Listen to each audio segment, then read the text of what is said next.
তোমার রোস্ট তো সেই। তাই?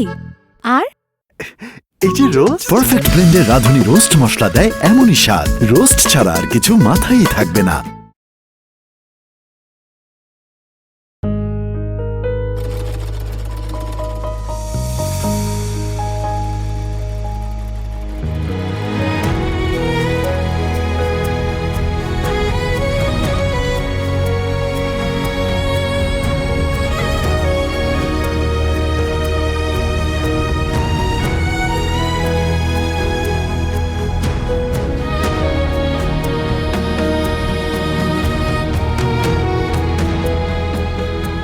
এখন থেকে সব সময় আপনার কাছে এই কাপড় সেলাই করব। দর্জির থেকে আপনার সেলাইয়ের হাত অনেক ভালো।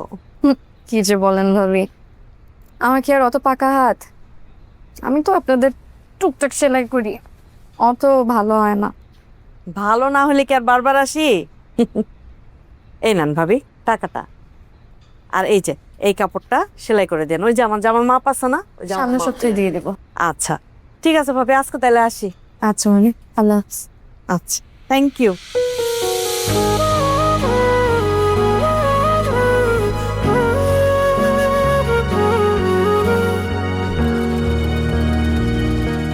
বৌমা, তুমি এখনো সেলাই মেশিনে বসো কেন? তোমারে কতবার বারণ করছি। আমার যে কয়টা কাজ নিয়েছি ওগুলো তো শেষ করতে হবে। এই কাজ নিয়া নিজের শরীরে অসুখ বান্ধায়ও না। ডাক্তার তোমারে বিশ্রামের কথা বলছে, আর তুমি আছো তোমার কাজ নিয়া। তোমার কথা না ভাবো, আমার যে নাতি নাতনি আসতেছে তার কথা ভাবতে হবে না নাকি? আচ্ছা ঠিক আছে, এই যে দেখেন রেখে দিলাম। বৌমা, আমার একটু ওষুধগুলা দেখায় দিবা? এত বড় মেয়ে আমার ঘরে, তারপরে আমার পোয়াতি বউরে ডাইকে ওষুধ খাইতে হয়। আম্মা, মেয়েরা বাপের বাড়িতে একটু এমনই হয়। আর কয়টা দিন যাক, বিয়ের পর দেখবেন সব ঠিক হয়ে গেছে। হ্যাঁ, চলেন। বিয়ার পর তোমার মতো যদি সংসারী হয় তাইলে জামাইয়ের বাড়ির থেকে কোনো নালিশ আইব না, না হলে কপালে খারাপই আছে। আয়ু চল।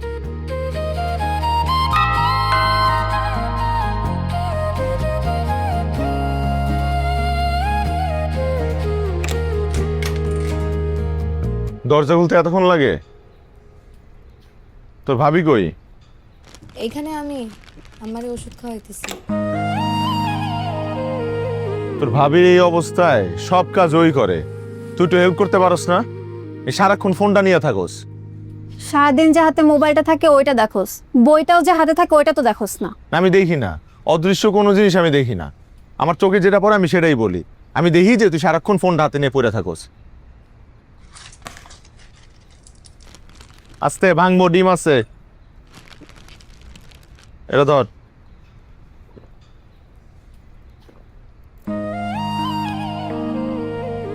আম্মা, এখন শরীর কেমন? ভালো। খারাপ লাগলে কিন্তু আমারে বলবা। তা তো বলবো।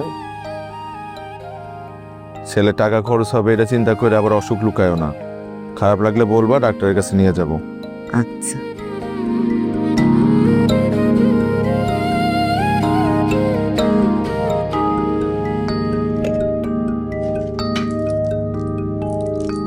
তুমি রাতের ওষুধ খাও না এখনো? কেন? ডাক্তার না বলছে তোমাকে 8টার মধ্যে ওষুধ খেয়ে ফেলতে? এখন 8:30 বাজে, ওষুধ খাও না কেন? ভুলে গেলে চলবে? আমি ভুলি নাই, আমার ঠিকই মনে আছে। মনে থাকলে খাও নাই কেন?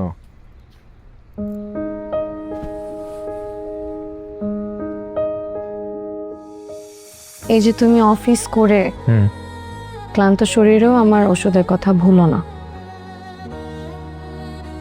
আমি তোমার এই যত্নটা মিস করতে চাই না। এখন আমি যদি নিজের ওষুধ নিজেই খেয়ে নিই, তাহলে এত রাগ করে যত্ন সহকারে আমাকে ওষুধ খেয়ে খাইয়ে দেবে বলো? এদিকে এসো।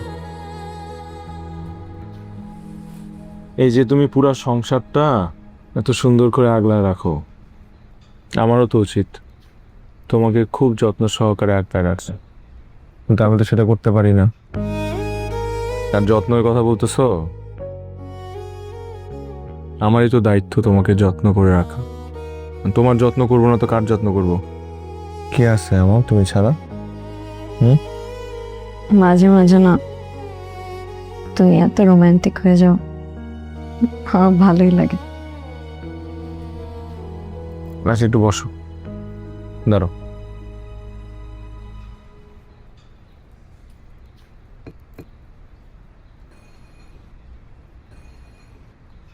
এই নাও, তুমি ফলগুলো খাও, আমি তোমার মাথায় তেল দিয়ে দিয়ে আসো। এই আমাকে 100 টাকা দিবা। মানি ব্যাগেই তো আছে, নিয়ে নাও।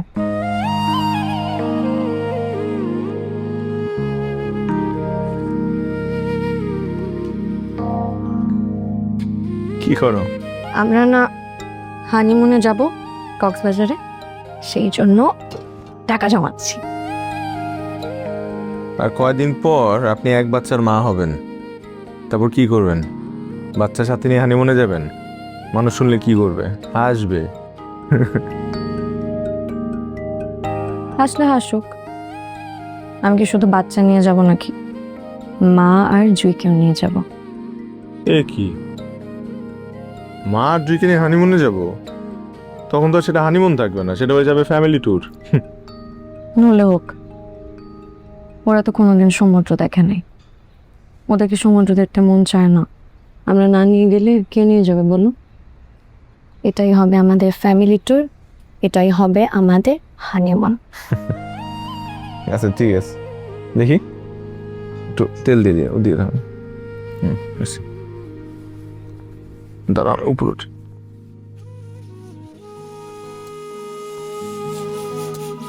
যাওয়া পরে পৃথিবীতে কিছুই পারিনি তোমাকে দিতে, তাতে কি আসে যায়, তাতে কি আসে যায়। বেঁধে তো রেখেছি ভালোবাসায়, কেউ পারবে না কেড়ে নিতে। ইচ্ছে করে তোমায় কিনে একটা সুখের রাজ্য দেই, আমার শুধু রানী আছে, কোনো সাম্রাজ্য নেই। ইচ্ছে করে তোমায় কিনে একটা সুখের রাজ্য দেই, আমার শুধু রানী আছে, কোনো সাম্রাজ্য নেই।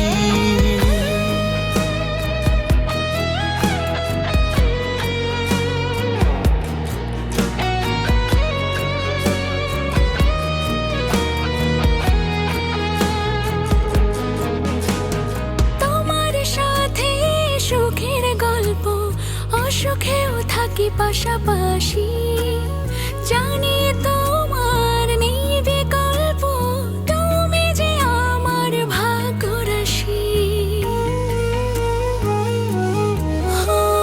তোমার সাথে সুখের গল্প, অসুখেও থাকি পাশাপাশি, জানি তোমার নেই বিকল্প, তুমি যে আমার ভাগ্যরাশি।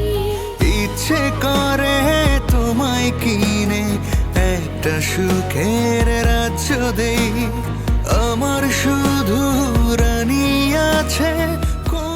স্যার আসবো? আসুন স্যার রাজীব সাহেব, ছোট্ট একটা কাজ দিয়েছি, এত ভুল কেন? মানে একটু সিনসিয়ারলি কাজ করতে হবে তো। স্যার আবারও ভুল হয়েছে? জি, চেক করে দেখেন। কি তাড়াহুড়া করে করছি তো স্যার, তাই একটু ভুল হয়ে গেছে। তাড়াহুড়ো তো একটু থাকবে, কিন্তু নির্ভুল হতে হবে। টাইম এবং প্রেসিশন দুটো একসাথে মেনটেন করতে হবে। জি স্যার, আমাকে আরেকটা সুযোগ দেন, আমি একটু ক্রস চেক করে আনতেছি স্যার আবারও। Thank you sir. শুনুন, জি স্যার। মানে আমাদের এই ব্রাঞ্চ তো তেমন কোনো বেনিফিট এখনো দেখাতে পারেনি, তাই কোম্পানির বিউডি হয়তো আমাদের এই কোম্পানির ব্যয় কমানোর জন্য কিছু কর্মী ছাঁটাই করবে। জি স্যার। এখনো ডিসিশন হয়নি কাকে কাকে ছাঁটাই করবে, কিন্তু শর্ট লিস্ট হচ্ছে। স্যার আপনি আমাকে এই দায়িত্বটা দিতে পারেন স্যার, শর্ট লিস্ট করে দিব, আপনার যা যা প্রয়োজন আমি সব করে দিতে পারবো স্যার। আপনাকে এটা করতে হবে না, যে কাজটা আপনাকে দিয়েছি সেটা ঠিক করে করে। ঠিক আছে। তোমার রোস্ট তো সেই। তাই? আর এই যে রোস্ট পারফেক্ট ব্লেন্ডের রাঁধুনি রোস্ট মশলা দেয় এমনই স্বাদ, রোস্ট ছাড়া আর কিছু মাথায় থাকবে না। আজকে বস বলতেছিল বুঝছো, ম্যানেজিং কমিটি নাকি ডিসিশন নিচ্ছে অফিস থেকে কিছু কর্মী ছাঁটাই করবে। আয় হ্যাঁ, তাহলে তাহলে কি? তাহলে এটা তো খুব দুশ্চিন্তার খবর। আরে না, তুমি এটা নিয়ে এত চিন্তা করো না। আমি বসের অনেক কাছের লোক, সব কাজ আমার দিয়ে করায়। ইনফ্যাক্ট আমার উপর অনেক ডিপেন্ডেন্ট। আমি তো চিন্তা করতেছি আমার প্রমোশন নিয়ে। আমার প্রমোশনটা হয়ে গেলে আমার স্যালারি বাড়বে, তারপরে অনেক বড় একটা বাসা নিতে পারবো। নেওয়া তো উচিত। জুয়েরও বিয়ে মোটামুটি ঠিক, কালকে ওকে দেখতে আসবে। তুমি এত চিন্তাই করো না, তুমি শুধু আমার জন্য দোয়া করো।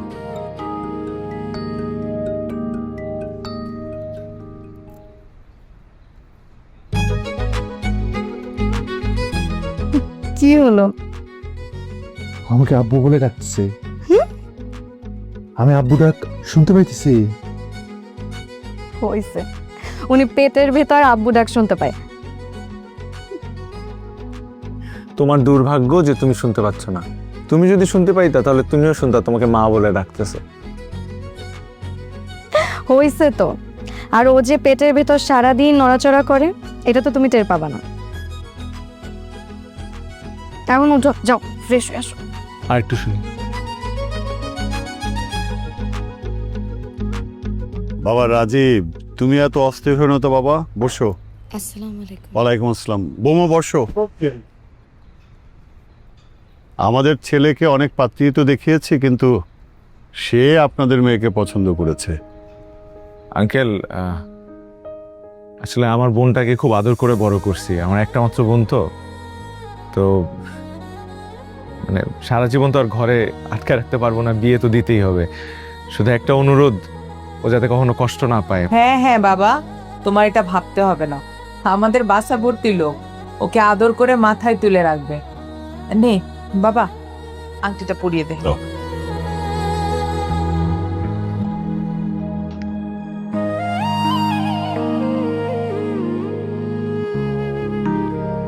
আলহামদুলিল্লাহ।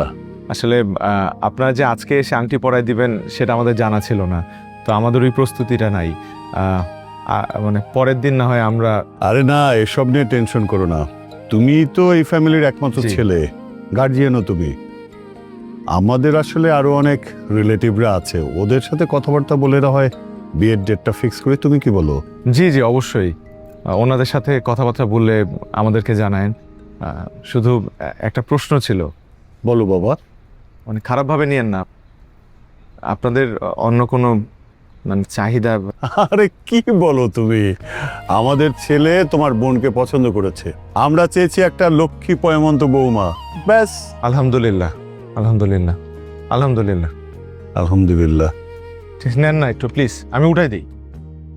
আমাদের জুয়ের কপাল ভালো, ছেলেটা দেখতে যেমন সুন্দর তেমনি বিদেশ থাকে। তো বিদেশ চলে গেলে আমি থাকবো কি করে? আমার একটা মাত্র বোন। একটা মাত্র বোন দেখে কি সারা জীবন নিজের কাছে রেখে দিবা? বিয়ে দিতে হবে না?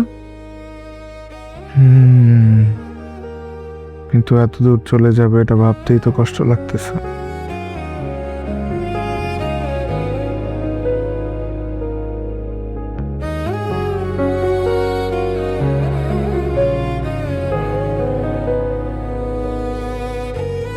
তুমি যেমন সারা জীবন আমাকে আগলে রাখছো, তেমনি দেখবা জুইয়ের জামাইও জুইকে আজীবন আগলে রাখবে।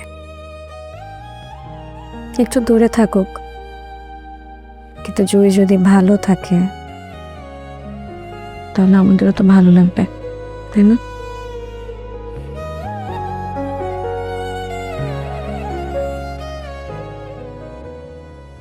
রাজীব ভাই, আজকে তো বস প্রমোশনের লিস্ট পাবলিশ করবে। স্যার, বস আপনাকে রাখে। রাজীব ভাই, যান যান, আজকে মনে হয় আপনার প্রমোশনটা হয়ে যাবে।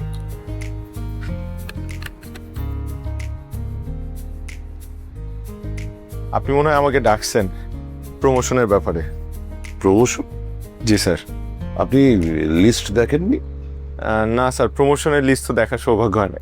প্রমোশনের না, আপনি চাকরি থেকে ছাঁটাই শর্ট লিস্ট দেখেননি? না স্যার। দেখে নিন। I am sorry to say আপনার চাকরি চলে গেছে, বোর্ড অফ ডিরেক্টরসের সিদ্ধান্ত।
আসসালামু আলাইকুম আঙ্কেল। ওয়ালাইকুম আসসালাম।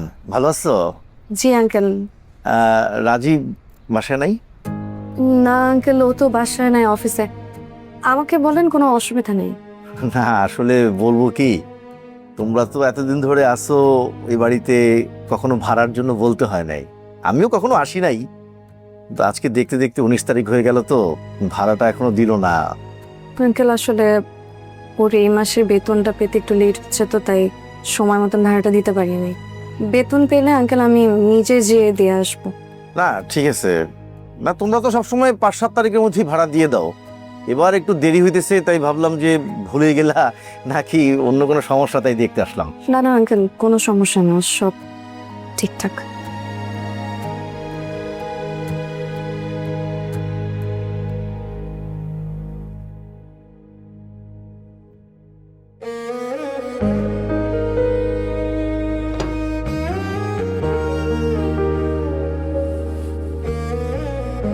আজকে বাড়িওয়ালা ভাড়া চাইতে আসছিল। দিয়ে দিতা। আমি কোথা থেকে টাকা দেব? তুমি কি আমাকে কোনো টাকা দিয়ে গেছো? আর ওই এমনিতেও ওই নিচের দোকানদার কিছু টাকা পাবে।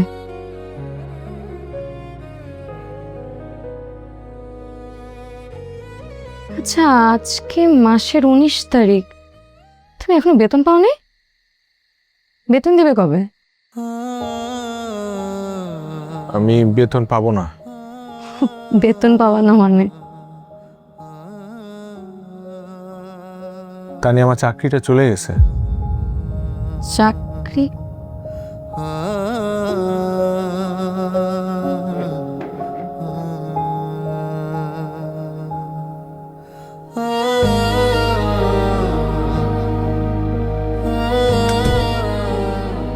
তুমি না বলছিলা তোমার কোনো চিন্তা নাই, তোমার উল্টা প্রমোশন হবে?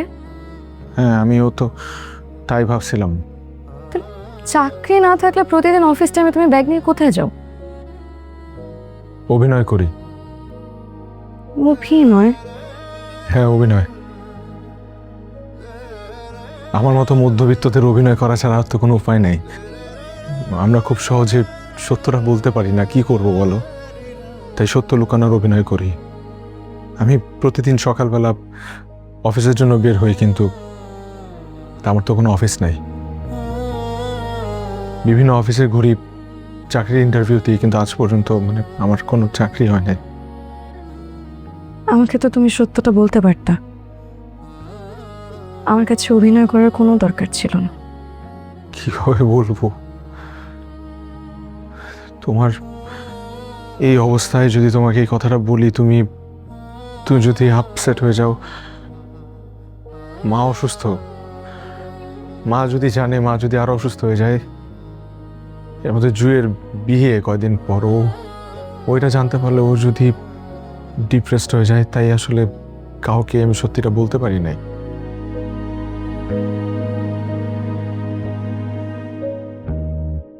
তোমার রোস্ট তো সেই। তাই? আর এই যে রোস্ট পারফেক্ট ব্লেন্ডের রাঁধুনি রোস্ট মশলা দেয় এমনই স্বাদ, রোস্ট ছাড়া আর কিছু মাথায় থাকবে না।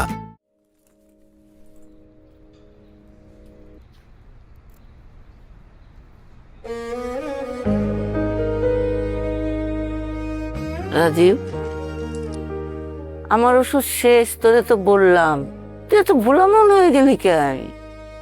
আগে তো নিজে এসে খোঁজ নিতি ওষুধ শেষ হয়েছে কিনা। আম্মা, আজকে ফেরার পথে তোমার ওষুধ নিয়ে আসবো আমি। ভাইয়া আমাকে 1000 টাকা দে তো। 1000? হ্যাঁ। আমার কাছে তো ওই 1000 টাকা। যে তোমার মানি ব্যাগ রাখো এক জায়গায় আর খুঁজো আরেক জায়গায়।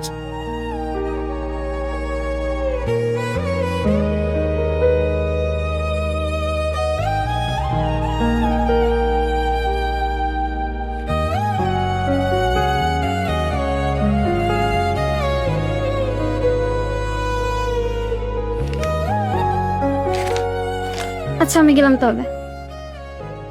এত ভুল মনে হলে হবে? কিছু বলেন না কেন আপনার ছেলেকে আম্মা? ওর বাপের মতো হয়েছে, ওর বাবাও এরকম বুলামন ছিল।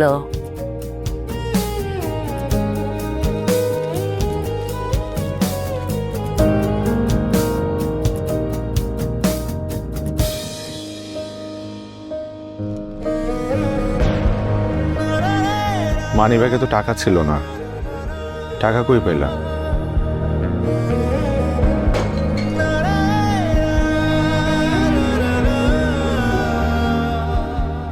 ওই ব্যাংকে তো তো তো কি,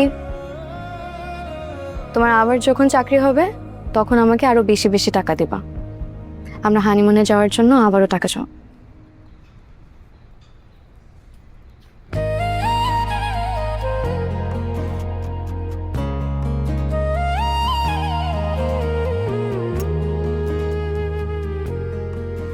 শুধু চুমু খেলে পেট ভরবে না, এখন যাও বাজার নিয়ে আসো। বাসায় একটা চালও নেই, বাজার আনলে রান্না বসাবো।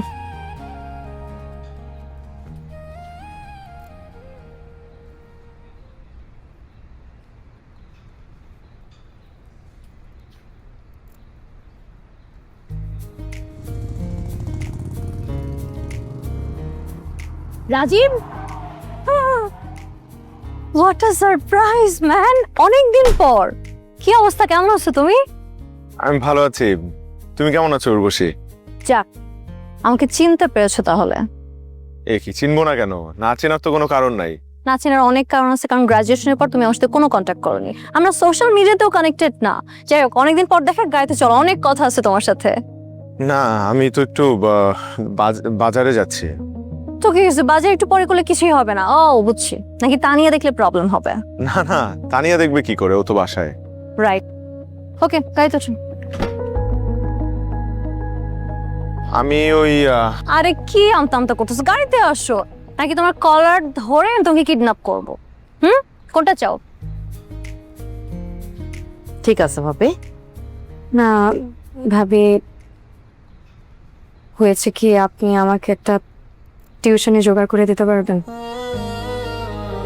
এই অবস্থায় টিউশনি করাবেন? বাসায় কি কোনো সমস্যা টমস্যা চলতেছে ভাবি? না না, কোনো সমস্যা না। আসলে ডাক্তার আমাকে হাঁটাচলা করতে বলছে, তো এখন বাসার মধ্যে কোথায় হাঁটাচলা করব বলেন? আর আম্মা তো আমাকে কিছুই করতে দেয় না, সারাদিন বাসায় বসে বসে টিভি দেখি। তাই ভাবলাম যেভাবে যদি একটা টিউশনি করাতাম, আমার টিউশনিটাও হতো আর আমার একটু হাঁটাচলাও হতো। ঠিক আছে ভাবি, টাকাটা আসি।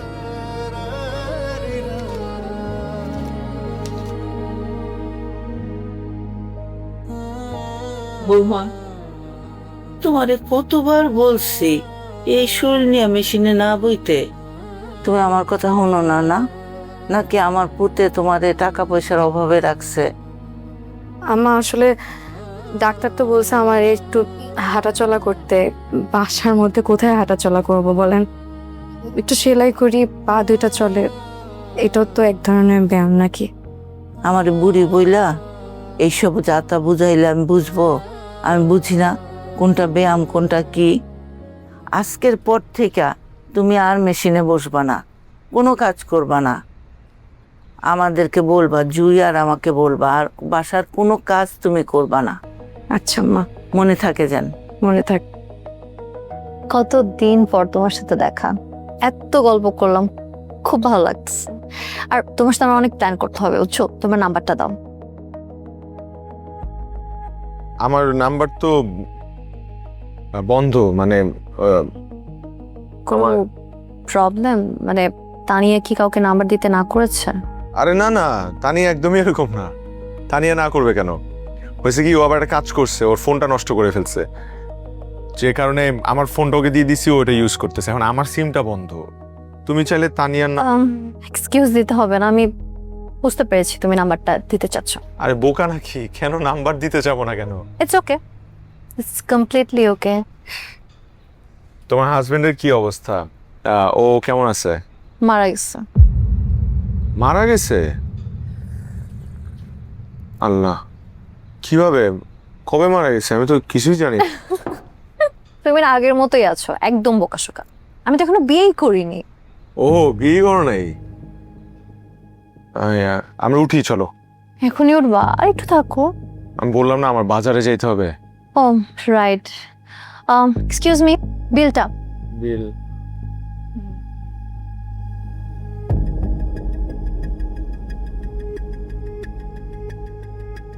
Excuse me. Thank you. বিলটা কিন্তু আমি দিব। না না, বিলটা তুমি দিবা কেন? মানে এতদিন পর তোমার সাথে আমার দেখা, আবার কবে দেখা হবে না হবে, আমি বিলটা দেই। তুমি দাও বিলটা, কিন্তু এটা দেখতে কেমন দেখায় না? আমি একটা ছেলে মানুষ, আমি এখানে বসে আছি, তুমি বিল দিবা একটা মেয়ে মানুষে। বিলটা আমার দেওয়া উচিত। এটা ঠিক বলছো, অড লাগে। নাও তুমি দাও। আর তাছাড়া আমি তো এমনিতেও তোমার বিয়ের ট্রিট পাই না, দাও। High high. হ্যাঁ কি? না কিছু না, আমি দেই বিলটা নাকি?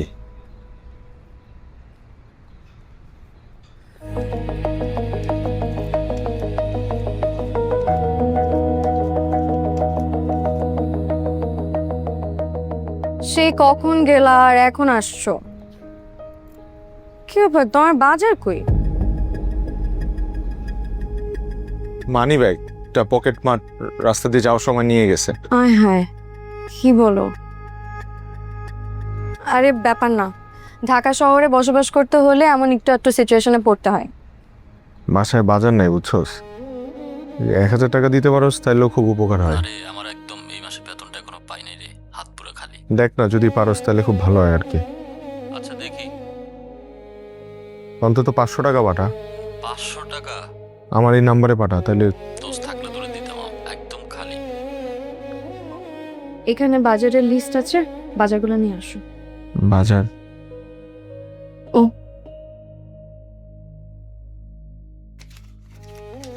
নিচে টাকা। তুমি টাকা কোথায় পাইছো? হাতের বালা দুইটা বন্ধক রেখে কিছু টাকা আনছি। কার কাছে বন্ধক রাখছো?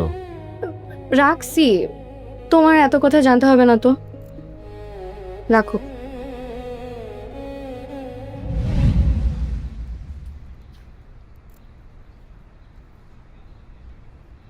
কি হয়েছে? সকাল থেকে এতবার ফোন দিতেছো যে? সব ঠিকঠাক আছে তো? আমি চলে আসছি। চলে তো আসলে তো দেখতেই পাইতেছি। আমি একবারে বাসা ছেড়ে তোমার কাছে চলে আসছি।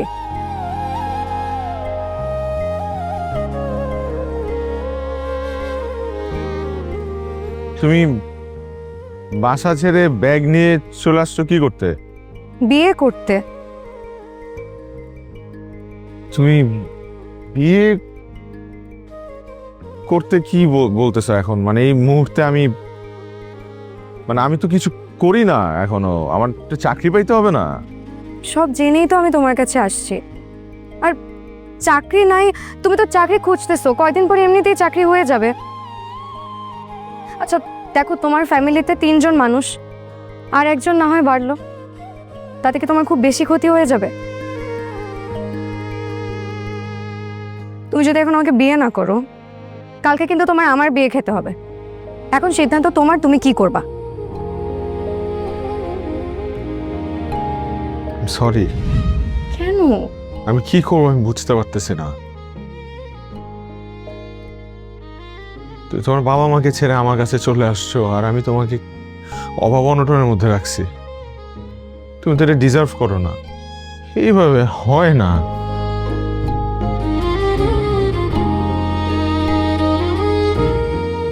তোমার এমন পরিস্থিতিতে আমি তোমার পাশে থাকা সত্ত্বেও তুমি যদি এভাবে ভেঙে পড়ো, তাহলে আমি থাকার মানে কি? তুমি না সব সময় বলো আমি তোমার সাপোর্ট সিস্টেম। তাছাড়া আমাদের এই পরিস্থিতি তো সবসময় থাকবে না। দেখবা খুব তাড়াতাড়ি আল্লাহ আমাদের এই বিপদ থেকে উদ্ধার করবেন। তোমার বালা? আরে বোকা, ওই বালা দুটো তো তুমি আমাকে কিনে দিছো। আমি তো তোমার কাছে খালি হাতে আসছিলাম, তোমার প্রয়োজনে তোমাকে দিচ্ছি। তোমার যখন আবার চাকরি হবে তখন তুমি আমাকে আবার বালা কিনে দিবা।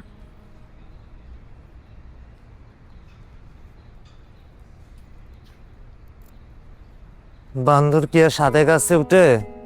এনতে মাল কিনলে দোকান থেকে 200-300 টাকার কমে মাল পাই। ভাই ছোট্ট একটা চাকরি করি, যা বেতন পাই, জিনিসপত্র যা দাম বাড়ছে, কিন্তু ভাই বেতন তো বাড়ে নাই। মানুষ বলে মানুষ না খেয়ে থাকে। আগে সপ্তাহে 2 বার মাংস খাইতাম, এখন খাই 2-3 মাসে 1 বার। হ ভাই ঠিকই কইছেন।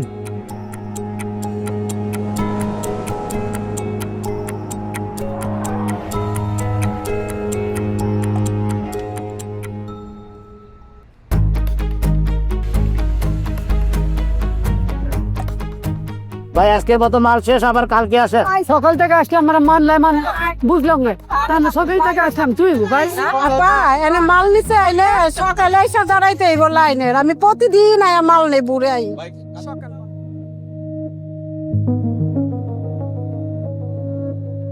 রাজীব, এত সকালে কোথায় যেতেছো? বাজারে। এত সকালে? হ্যাঁ, সকাল সকাল সবকিছু ফ্রেশ পাওয়া যায় তাই।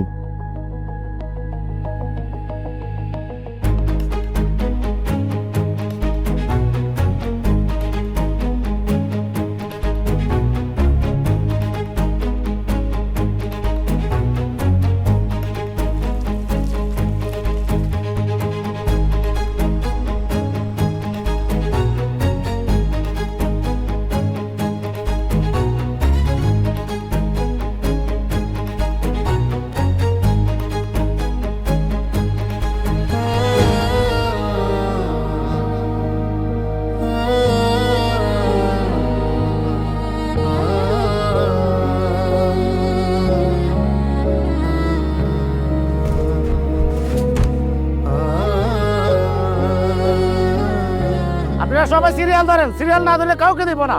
বন্ধ।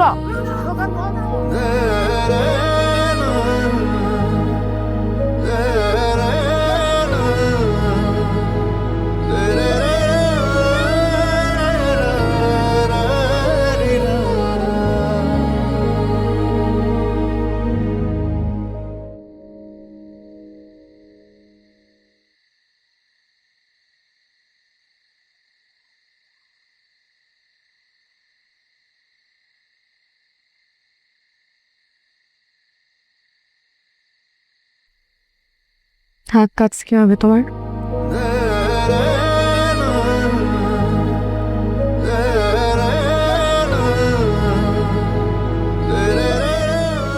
তুমি টিসিবি ট্রাকের লাইনে দাঁড়িয়ে বাজার সদাই কিনছো। কি জিজ্ঞেস করছে তোমাকে? তোমার রান্না করার জন্য বাজার দরকার ছিল, আমি বাজার করে নিয়ে আসছি। কোথা থেকে আনছি এত কিছু জানা তো দরকার নাই। মানুষ দেখলে কি বলবে যে তুমি ট্রাক থেকে লাইনে দাঁড়িয়ে চাল ডাল ন্যায্য মূল্যে কেনো? মানুষ কি বলবে সেটা সেটা ভাবার সময় আমার এখন নাই তানিয়া। জিনিসপত্রের দামে আগুন। 1 মাস আগেও আমি যেই দামে জিনিস কিনছি ওই একই জিনিস আমার এখন দ্বিগুণ দামে কিনতে হইতেছে। এখন এখান থেকে কিনে আমি যদি কিছু টাকা বাঁচাইতে পারি তাতে ক্ষতি কোথায়? সেই সেই টাকা দিয়ে আমি অন্য কিছু কিনতে পারলাম। আর এমন তো না যে আমি ওখান থেকে ভিক্ষা করে আনছি, আমি টাকা দিয়ে আনছি। তাহলে এখানে লজ্জার কি আছে? তাই বললে তুমি? তাই বলে কি? হ্যাঁ, আমি পরিস্থিতির শিকার, পরিস্থিতি আমাকে বাধ্য করছে, এটা সত্য। আসলে হয়েছে কি, এই ধরনের পরিস্থিতিতে আমাদের মতো নিম্ন মধ্যবিত্ত মানুষদের হচ্ছে সমস্যা।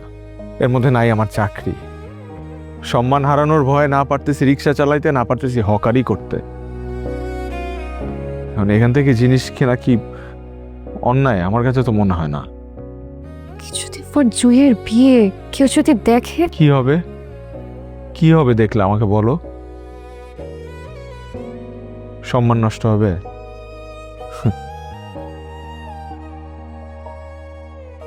এই লাইনে দাঁড়ানোর সময় প্রথম দিকে খুব মুখ লুকাইতাম, কেউ দেখে ফেললো কি না, কিন্তু বিশ্বাস করো এখন আর মুখ লুকাই না। কারণ কি জানো, মুখ লুকানো যত সহজ, পেটের ক্ষুধা লুকানো তার থেকেও বেশি কঠিন।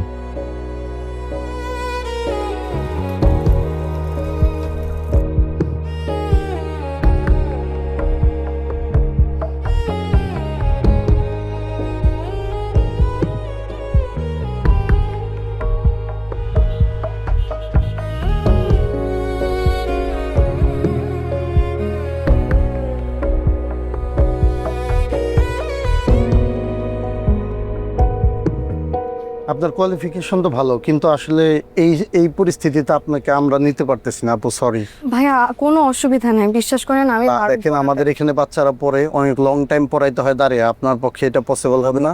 আমরা এখন নিতে পারবো, আমার চাকরিটা খুব দরকার ভাই, একটু বোঝার চেষ্টা করেন। আচ্ছা, যদি কখনো লাগে আমরা কন্ট্যাক্ট করবো আপু, এখন পারতেছি না, সরি। হ্যাঁ, কিছু কি করা যায় না? আমার চাকরিটা খুব দরকার। না আপু, এখন পারবো না। ঠিক আছে।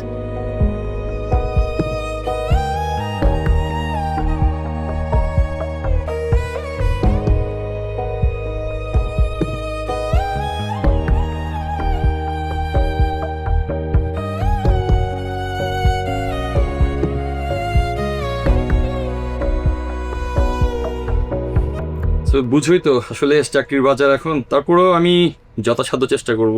না, চেষ্টা করব বললে হবে না পারভেজ ভাই, আপনার কিন্তু চেষ্টা করতেই হবে। চেষ্টা করব, আমি অবশ্যই চেষ্টা। প্লিজ পারভেজ ভাই, প্লিজ। চেষ্টা করব।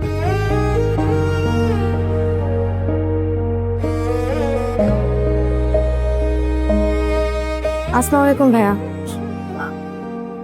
ভাইয়া, আপনাদের তো অনেক সময় কাজে বেশি চাপ থাকে, যদি এক্সট্রা কোনো কাজ থাকে আমাকে কি দেওয়া যাবে? আমি এমনি সেলাইয়ের কাজটা পারবো। ঠিক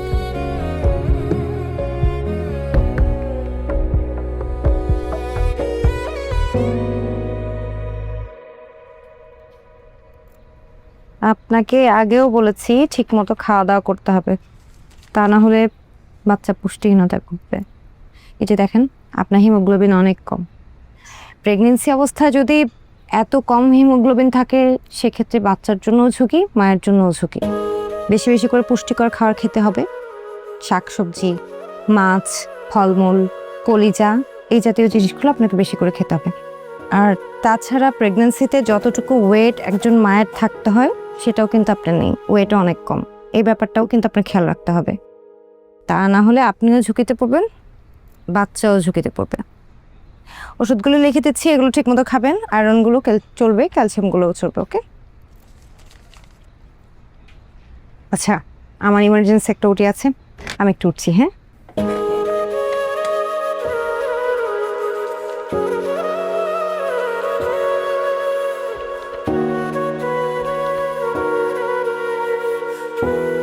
আমাদের বাবুর ছবি দেখছো?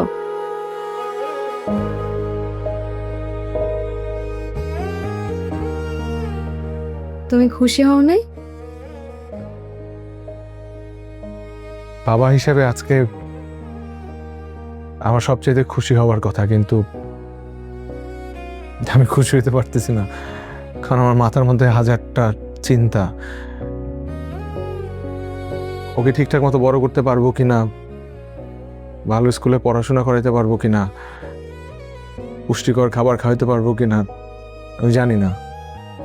এর মধ্যে নাই আমার চাকরি, 4টা মানুষের সংসার যে কিভাবে চলতেছে আল্লাহই জানে। ওর যদি কোনো অযত্ন হয় আমি এই জীবন রেখে কি করবো? আমার কাছে মনে হয় যে আহা, তুমি সবসময় বেশি চিন্তা করো। এত চিন্তা করার কিছু নাই, দেখবে সব ঠিক হয়ে যাবে।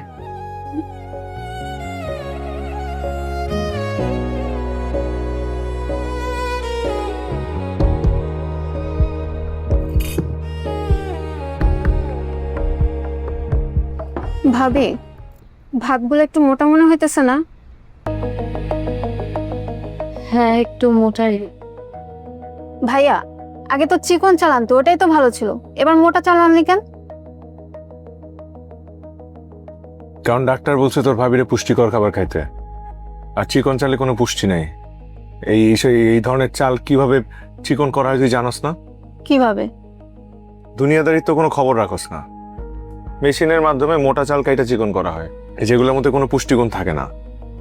না, আসলে এতদিন চিকন চালের ভাত খাওয়া অভ্যস্ত হয়ে গেছে তো, তাই এই ভাত খাইতে এখন কষ্ট হইতেছে।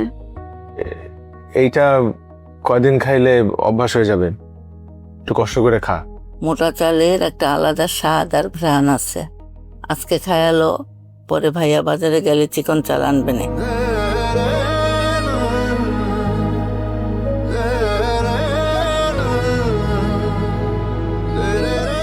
কি হয়েছে? হ্যাঁ, তোর মনে খারাপ লাগতেছে? আমি একটু দেখে আসি। কি হয়েছে? তোমার খারাপ লাগতেছে? হ্যাঁ, আমার খারাপ লাগতেছে। আমার হাজবেন্ডের সাথে এইভাবে কথা বললে আমার খারাপ লাগবে, এটাই স্বাভাবিক। তুমি যে ওদেরকে বলে দাও না, বলে দাও যে তোমার চাকরি নাই। ওরা তোমার মা বোন, তুমি বুঝাই বললে অবশ্যই বুঝবে। তাও রোজ রোজ তোমাকে কথা শোনাবে না। ঠিক আছে, আমি বলে দেবো। চলো খাওয়া শেষ করবো, খাওয়া থেকে উঠে আসো। আসো আসো।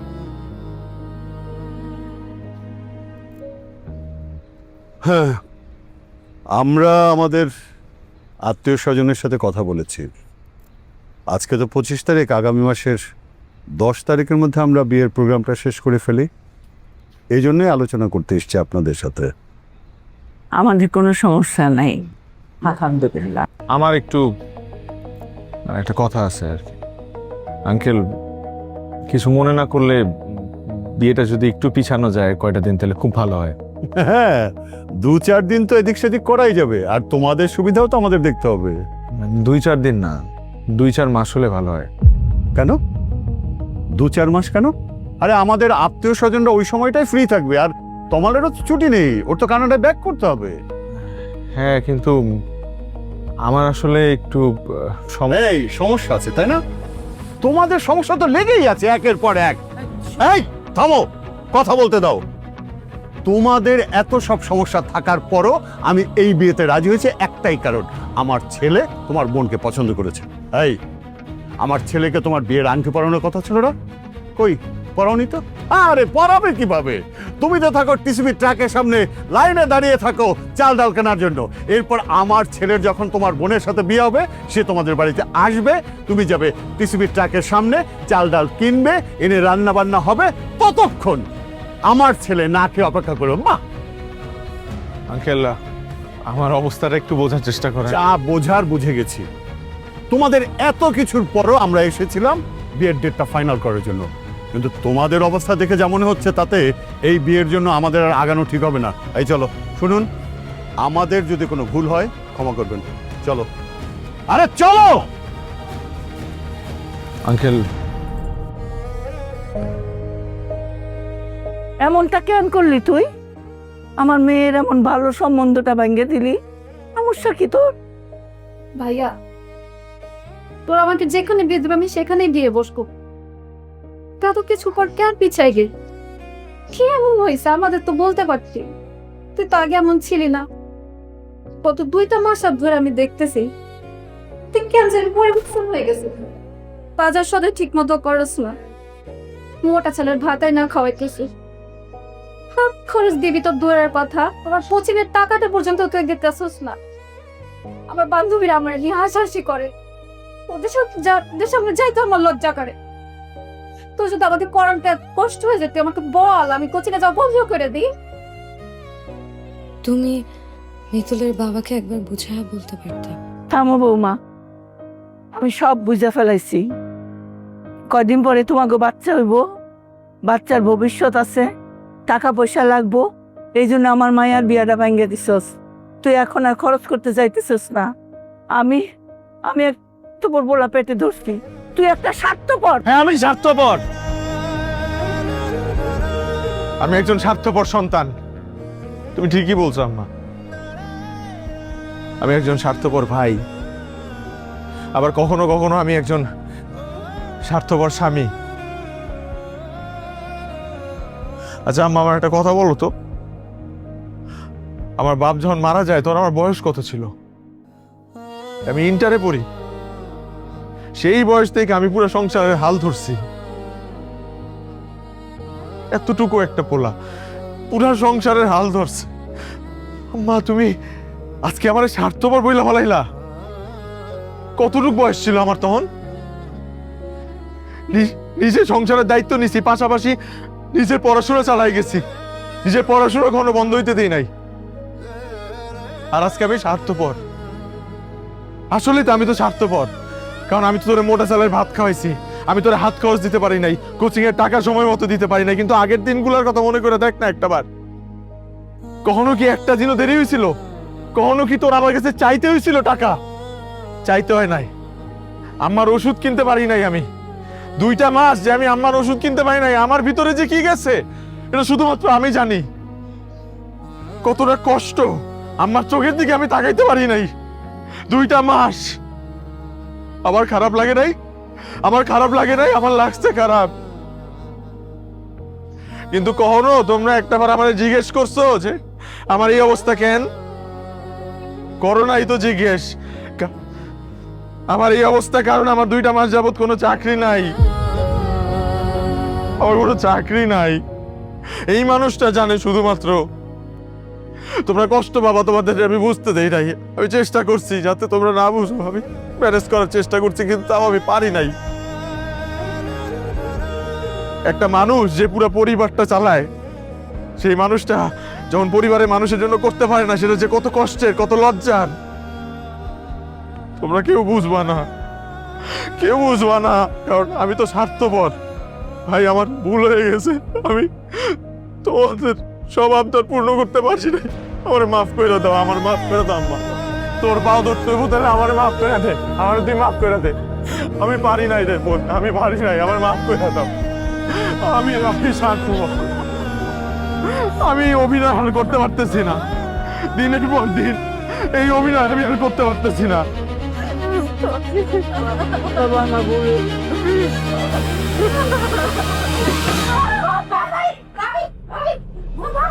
কি চাই? হ্যাঁ, কি চাই? অ্যাম্বুলেন্স আসতে বল।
আপনার ছেলে সন্তান হয়েছে।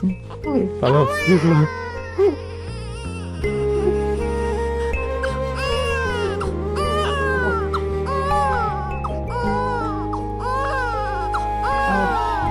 আরেকটা কথা,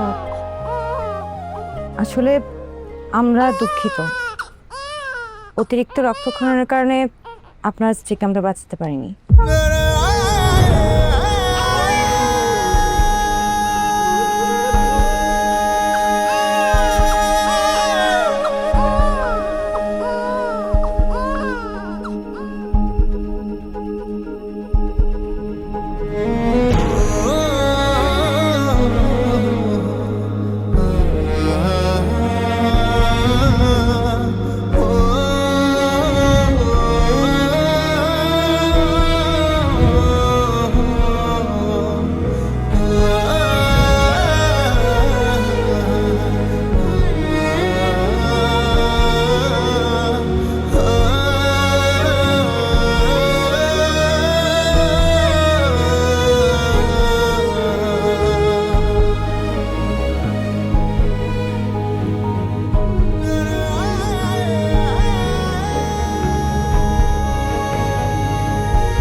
ইচ্ছে করে